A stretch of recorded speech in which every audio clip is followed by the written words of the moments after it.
হাদিসের কিতাব খুলবেন আর এই নামটা পাবেন না, হবে না। হাদিসের কিতাব খুলবেন, এই নামটা পাবেনই। সুবহানাল্লাহ। অথচ নবীর সাথে মাত্র 3 বছর ছিলেন। কয় বছর? নবীর 3 বছরের ছাত্রের নামটা হাদিসের কিতাবে সবচেয়ে বেশি পাওয়া যায়, মাত্র 3 বছর। ঘটনা কি? 3 বছর বুখারীর বর্ণনা আসছে, উনি নিজেই বলেন আমি রাসূলের সাথে 3 বছর ছিলাম ছাত্র হিসাবে। তার মানে কেমন থাকলে এই ছাত্রের নামটা হাদিসে সবচেয়ে বেশি পাওয়া যায়। এবার মন দিয়ে শোনেন, বলেন সাহাবীর নাম কি? আবু হুরায়রা। তার আসল নাম আব্দে শামস। বলেন আসল নাম। ইসলাম গ্রহণ করার আগে তার নাম ছিল আব্দে শামস। ফালাম্মা আসলামা, তিনি যখন মুসলমান হলেন, সাম্মাহুন নবী সাল্লাল্লাহু আলাইহি ওয়াসাল্লাম আব্দুর রহমান। কোন কোন উলামায়ে কেরামের আলেমের বক্তব্য যে তিনি ইসলাম গ্রহণ করার পর তার নাম নবী রাখলেন আব্দুর রহমান। কি নাম রাখছে? বলেন তো, তারে আমরা কোন নামে চিনি? আবু হুরায়রা রাদিয়াল্লাহু তাআলা। এই নামেই তো চিনি আমরা, ঠিক না? আচ্ছা, এটা হলো তার ডাক নাম। বলেন কি নাম? এখন ঘটনা হলো ওনার এই ডাক নাম আবু হুরায়রা হয়ে গেল কেমনে? আবু হুরায়রা অর্থ ছোট বিড়ালের পিতা। বলেন আবু হুরায়রা অর্থ কি? ছোট বিড়ালের পিতা। হ্যাঁ, এই নাম কিভাবে হলো এটাও হাদিস থেকে জানি আমরা। তিরমিজি শরীফের বর্ণনা 3840 নম্বর হাদিস, 3840। এই হাদিসের বর্ণনাকারী আব্দুল্লাহ ইবনে রাফি' রাহমাতুল্লাহি আলাইহি তিনি বলেন, ক্বুলতু লিআবি হুরায়রা রাদিয়াল্লাহু তাআলা আন লিমা কুন্নিতা আবা হুরায়রা। আবু হুরায়রা রাদিয়াল্লাহু তাআলা আনহুকে আমি জিজ্ঞাসা করলাম, আপনার ডাক নাম আবু হুরায়রা কেমনে হলো? আবু হুরায়রা রাদিয়াল্লাহু তাআলা আনহু যে জবাবটা দিলেন, মুখস্থ রাখবেন জবাবটা। তিনি জবাব দিলেন, কুনতু আরআ গানামা আহলি, আমি আমার পরিবারের মেষ চড়াইতাম। ওয়া কানাত লি হুরায়রাতুন সাগীরা, আমার ছোট্ট একটা বিড়াল ছানা ছিল, ছোট্ট একটা বিড়ালের বাচ্চা ছিল। কুনতু আদউহা বিল-লাইলি ফি শাজারা, রাতের বেলা এই বিড়ালের বাচ্চাটা একটা গাছের মধ্যে রেখে দিতাম। ফাইদা কানান নাহার যাহাবতু বিহা মাই, দিনের বেলা এই বিড়ালের বাচ্চাটা আমার সাথে নিয়ে যেতাম। ওয়া লাইবতু বিহা, এটার সাথে আমি খেলাধুলা করতাম। ফাকান্নাউনি আবা হুরায়রা, জনগণ আমার নাম দিয়ে দিল বিড়ালের পিতা, ছোট বিড়ালের পিতা। ওই যে খালি বিড়ালের বাচ্চা পালি, তাই জনগণ আমারে বলতে লাগলো আবু হুরায়রা মানে বিড়ালের পিতা, আবু হুরায়রা ছোট বিড়ালের পিতা। আর এই নামটা এত প্রসিদ্ধ হয়েছে, সারা পৃথিবীতে তার আসল নাম এখন কেউ জানে না, প্রায় মানুষ জানে না।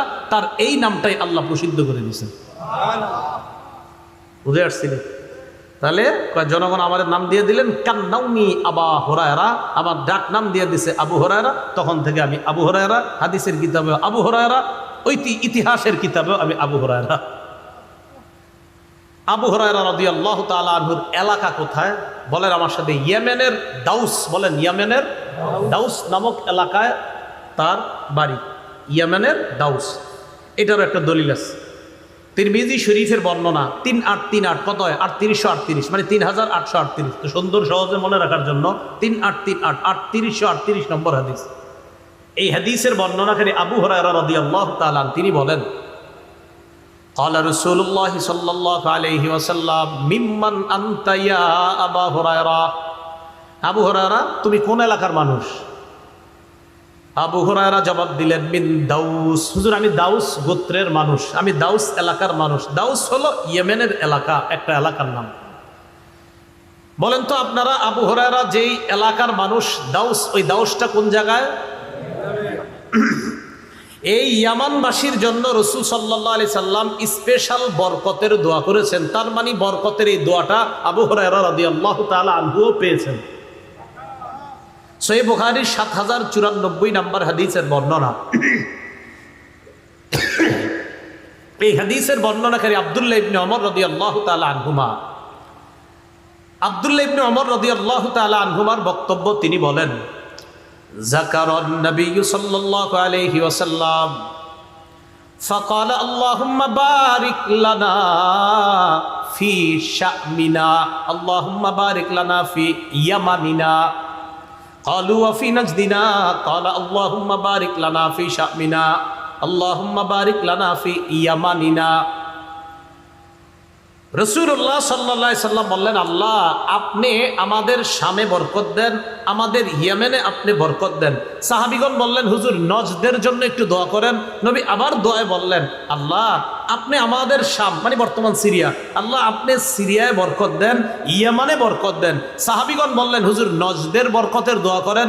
নবীজি তৃতীয়বার বলার পর বললেন, হুনাকা জালাজিল ওয়াল ফিতান, আরে নজদের মধ্যে প্রচুর পরিমাণ ভূমিকম্প হবে, ফিতনা হবে, বালা মুসিবত আসতে থাকবে, অবিহা ইয়াতলু করনুশ শায়তান, আর সেখান থেকে শয়তানের শিং উদিত হবে।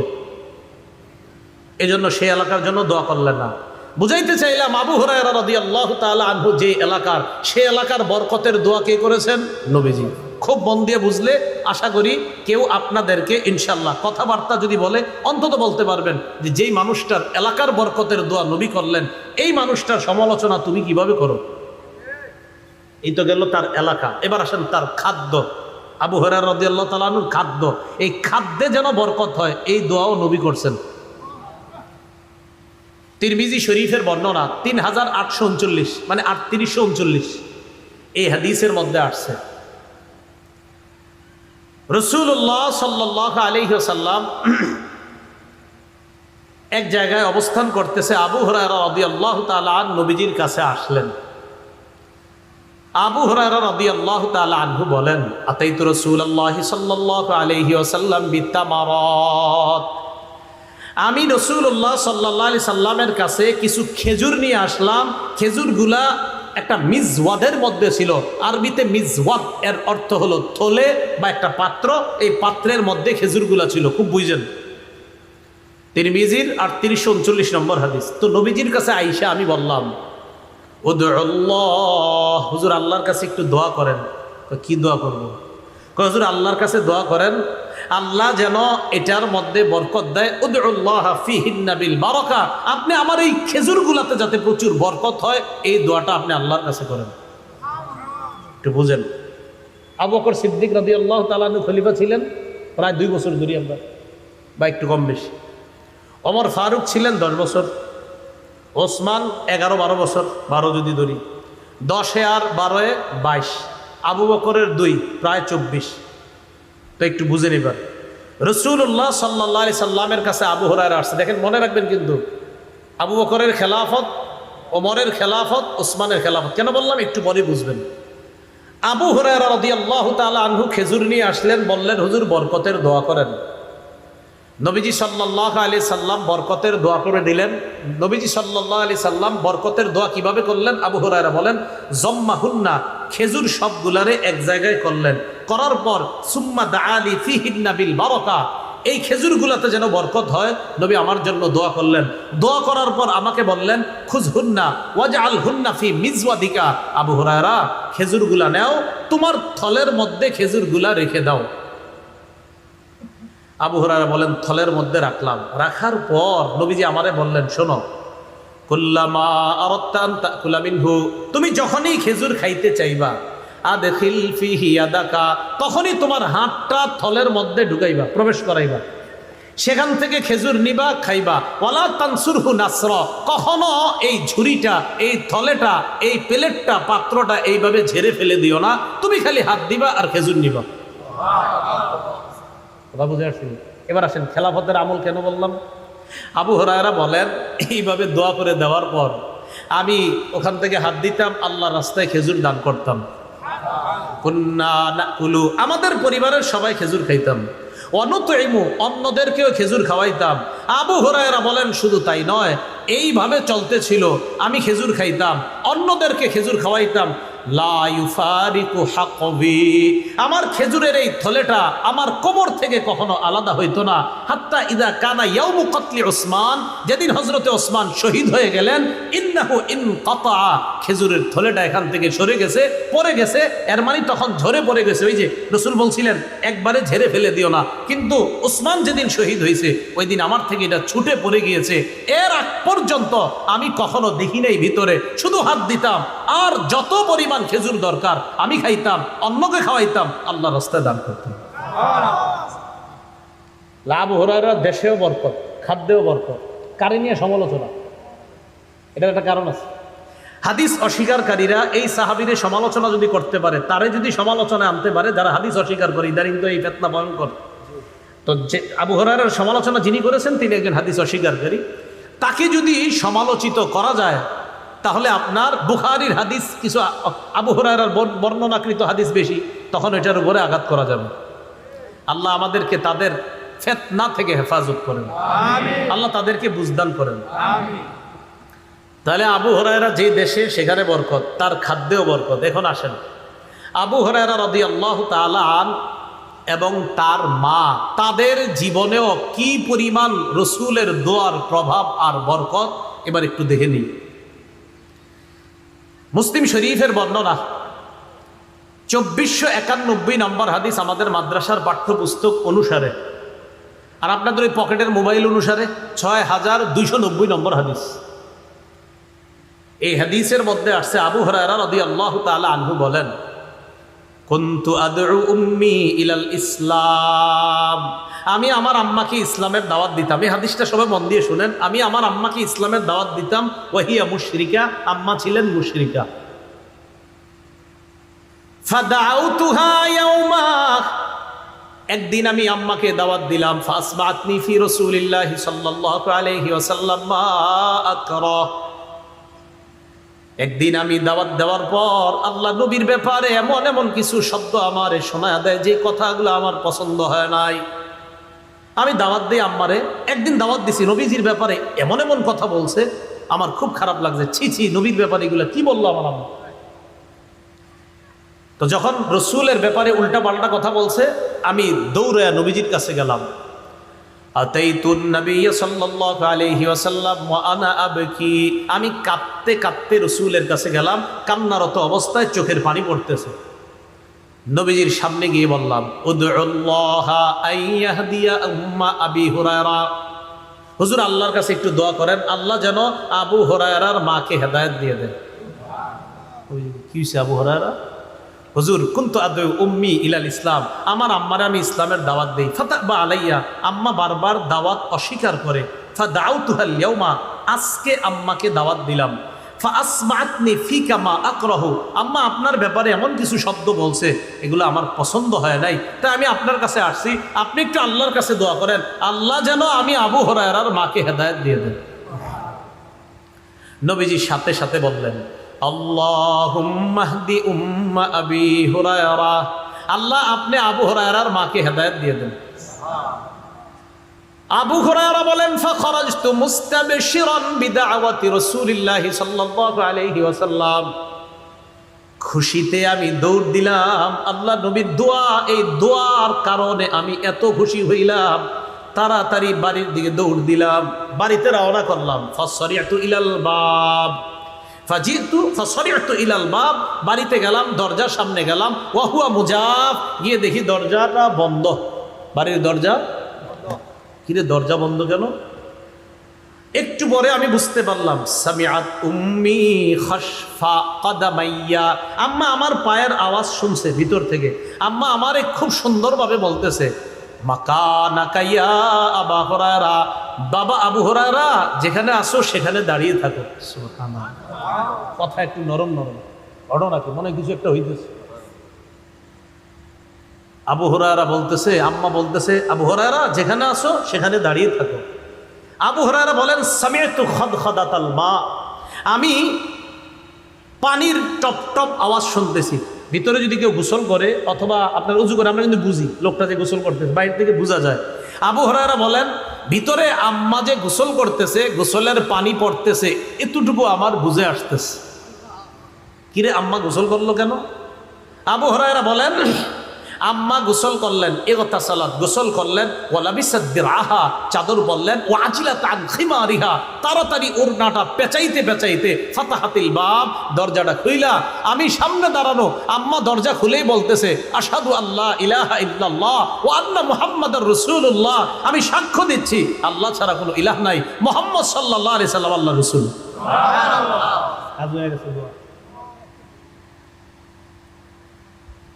তো যেই সাহাবী আর তার মা এই অবস্থা হয়েছে, এবার দেখেন পুরাটা শেষ হয়নি। আবু হুরায়রা যখন মা এটা বলছে, ঘরে না ঢুইকা আবার দৌড় নবীজির কাছে। আগের বার দৌড় দিছে, যাওয়ার পরে কি অবস্থায় ছিল? চোখের পানি। আবু হুরায়রা বলেন, আজকে যে আমি গেলাম, এই যে এখন যে আবার গেলাম আম্মার সামনে থেকে, ও আনা আবকি মিনাল ফারাহ, এখনো কাঁদতেছি, তবে এটা খুশির কান্না। আগে গেছি কাঁদতেছি, এখনো কাঁদতেছি, এটা খুশির কান্না। আমি নবীজির কাছে গিয়ে বললাম, ইয়া রাসূলুল্লাহ, সুসংবাদ গ্রহণ করেন, ইস্তাজাবাল্লাহু দাওয়াতাক, আল্লাহ আপনার দোয়া কবুল করেছেন। ওয়া হাদা উম্মা আবি হুরায়রা, আবু হুরায়রার মাকে আল্লাহ হেদায়েত দিয়েছে।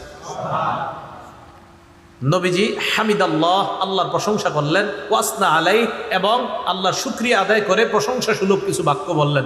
আবু হুরায়রা রাদিয়াল্লাহু তাআলা আনহু বলেন, ইয়া রাসূলুল্লাহ, আরেকটা আবদার ছিল আপনার কাছে। কি আবদার? তোমার আম্মা মুসলমান হয়েছে, আর কি? উদউল্লাহ, হুজুর আল্লাহর কাছে আরেকটা দোয়া করেন। কি? উদউল্লাহ আইয়ুহাব্বিবানি আনা ওয়া উম্মি ইলা ইবাদিহিল মুমিনিন ওয়া ইউহাব্বিবাহুম ইলাইনা।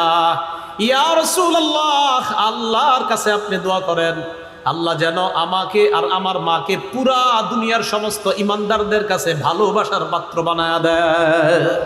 হুজুর আল্লাহর একটু বলেন, আমাকে আর আমার আম্মাকে আল্লাহ যেন গোটা জগতের সব মুমিনদের কাছে মহব্বতের পাত্র বানায় দেয়। এই জন্য ওলামায়ে কেরামদেরকে জিজ্ঞাসা করবেন, আবু হুরায়রা রাদিয়াল্লাহু তাআলা আনহুর নামটা ওলামায়ে কেরাম আমরা সবাই যখন পড়ি এত শ্রদ্ধার সাথে, এত একটা ভালো লাগা কাজ করে কেন? ওই যে নবী আল্লাহর কাছে দোয়া করছে। তো নবীজি আল্লাহরে কি সুন্দর করে বলছে দেখেন, আল্লাহুম্মা হাব্বিব উবাইদাকা হাদা, ইয়ানি আবা হুরায়রা ওয়া উম্মাহ ইলা ইবাদিকাল মুমিনিন। আল্লাহ, আপনি আপনার এই ছোট বান্দাটা, আবু হুরায়রাকে বলতেছে ছোট বান্দা, নিজের ছাত্রকে ছোট বান্দা একটা মানুষ কখন বলে? মা, মোহাব্বত কি পরিমাণ! আল্লাহ, আপনি আপনার এই ছোট বান্দা আবু হুরায়রা আর তার মাকে গোটা দুনিয়ার মুমিন যারা আছে আপনার মুমিন বান্দা, তাদের কাছে প্রিয় পাত্র, ভালোবাসার পাত্র বানায় দেন। হাদিস শেষ হয়নি। আবু হুরায়রা রাদিয়াল্লাহু তাআলা আনহু বলেন, ফামা খুলিকা মুমিনুন ইয়াসমাউ বি ওয়া লা ইয়ারানি ইল্লা আহাব্বানি। এরপর দুনিয়াতে যত মুমিন জন্মগ্রহণ করেছে, আমার ব্যাপারে শুনেছে অথবা আমাকে দেখেছে, সাথে সাথে আমারে মহব্বত করছে। তাহলে আবু হুরায়রা যে দেশের, সেই দেশের বরকতের দোয়া নবী করলেন। আবু হুরায়রার খাদ্যের বরকতের দোয়া করলেন।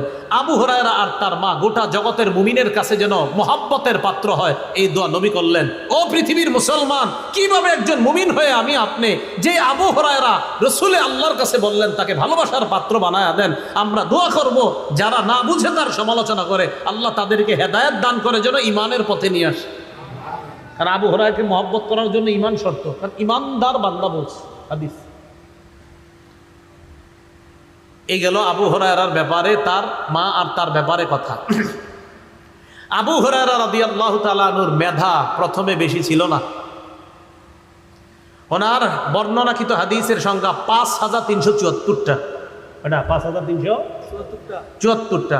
মাত্র 3 বছর ছাত্র ছিলেন, কিন্তু এত পরিমাণ হাদিস বর্ণনা করা দেখা খুব সাহাবীরাও অবাক হয়ে গেছেন। সাহাবীরা, আমরা তো অবাক হই, সাহাবীরাও অবাক হয়েছে। এখন শুনেন, ওনার মেধা এত বেশি ছিল না শুরুর দিকে। মুসলিম শরীফের 2492 নম্বর হাদিস, আর ওই যে মোবাইল অনুযায়ী 6291 নম্বর হাদিস। এই হাদিসের বর্ণনা আবু হুরায়রা রাদিয়াল্লাহু তাআলা আনহু বলেন, ইন্নাকুম তাজউমুনা আন্না আবা হুরায়রা ইউকসিরুল হাদিস আন রাসূলিল্লাহি সাল্লাল্লাহু আলাইহি ওয়াসাল্লাম। তোমরা মনে করো আবু হুরায়রা আল্লাহ রাসূল থেকে এত পরিমাণ হাদিস কিভাবে বর্ণনা করলো, এটা তোমাদের অনেকের ধারণা। যেমন আমরাও চিন্তা করি আবু হুরায়রা মাত্র 3 বছরের ছাত্র, এত হাদিস কিভাবে? তো ওই যুগেও এরকম ছিল। আবু হুরায়রা বলেন, শোনো তোমরা,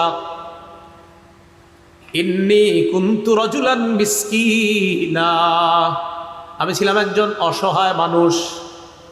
আমি একজন অসহায় মানুষ ছিলাম।